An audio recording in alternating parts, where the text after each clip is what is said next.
Jefferson. You've had him for a long time. What'd you see way back when that made you guys want him? Speed. Yeah, I mean, obviously everything goes back to you got to be attracted to him on film, and off film he popped out in his first 2 plays. Like, whoa, who's this kid?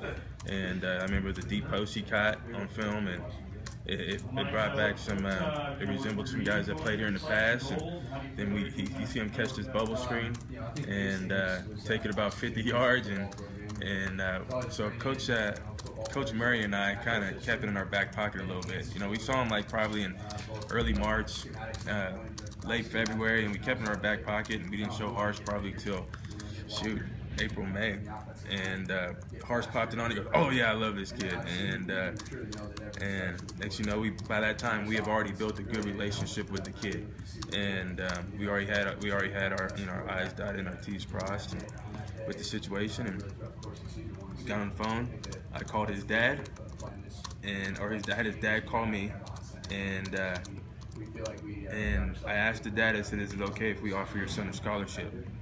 That was the first thing I did, and he goes, and he said yes. That'd be awesome, and because Brian Jefferson had no clue, and then I had Brian Jefferson call me, and then I offered him a scholarship, and he came on unofficial, and July maybe I think it was, and at that point it was between us and UCF, which is local to him. I mean, up the street. And he calls us and says, "I'm gonna come be a Bronco." And he's been solid ever since, man. I mean, hasn't budged. I mean, you guys see the kid on Twitter. I mean, there's been numerous schools trying to come in and steal this kid, and the cool thing about him and Achillian is that they're both really good kids, really good people. They got big hearts, man, and those are the type of guys we want. They've been loyal, they're a man of their word, and obviously they can play. And then Butler, or actually, you said Jefferson reminded you of some guys that played here. Who are you referring to? I don't want okay. to because that's you don't set the bar too high. Yeah. Okay. And then Butler, is he a different kind of guy, or he's different? They're both are different. I mean, especially in stature. Achillian is one of those guys, when we went and watched him play in person, you really appreciate the way he plays the game. He does all the little things right, you know what I mean? And he plays the game the way it's supposed to be played. I mean, he's the punt returner, he's the kick returner, he's holding PAT field goals, he's catching balls in traffic, he's catching screens and taking them to the house, he's blocking his behind off in the run game. He does all those little things, man, and he's just an all-around good football player. They got a ton of defensive backs. I mean, you look at those guys and say, "I want more receivers." Or I'm always like that. I'm kind of selfish and greedy that way. I'll take them. No, we always give them crap about it. Joking like, "Man, I'm gonna take him from you." But and this is seriously a good we want to be able to recruit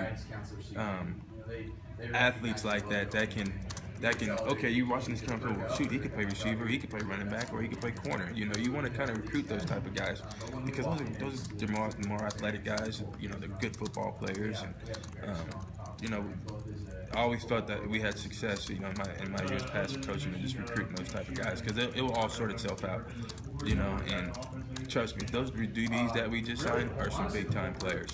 I mean, I'm sure you guys seen film on them. Those are some playmaking Jessies now. Do you know what I'm saying? You had these two guys locked up for a long time. Was there something that you were looking for when you went into this class? I need this at wide receiver.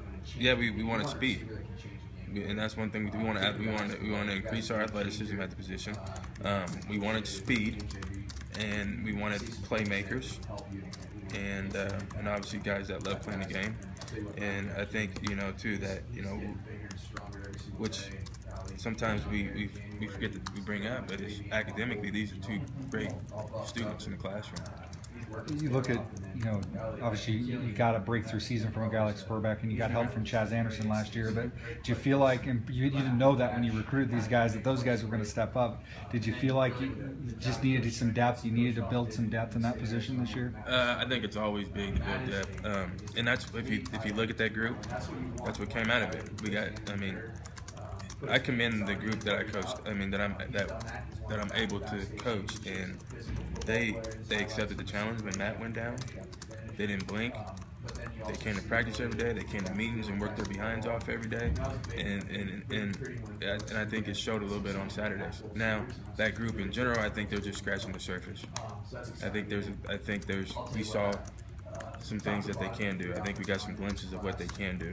Now it's just being able to take the next step at the position and being a dominant receiving core, and make plays at all costs.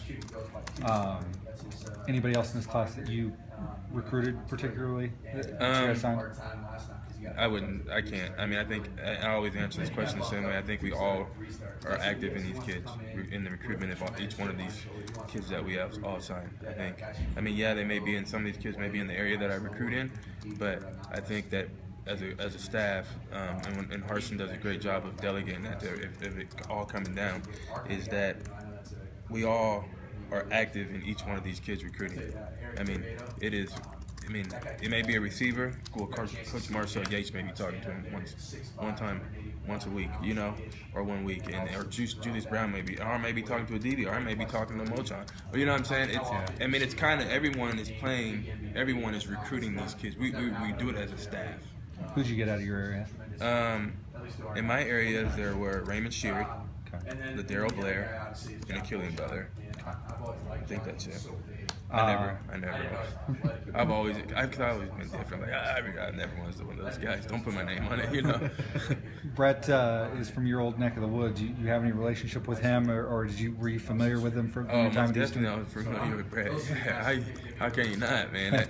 And I think that's the cool thing with Brett. Is like I walked in this morning to the quarterback room, and me and Brett are like, it's like we've known each other for a long time. And of course, man, he's lighting it up ever since I was at Eastern for 5 years. Hey, he's been lighting it up the whole time, man. And he's been in camps, and he's been doing his thing. I love Brett, man, and that dude you can see it in his eyes. He's an ultra competitor, and he's a perfectionist.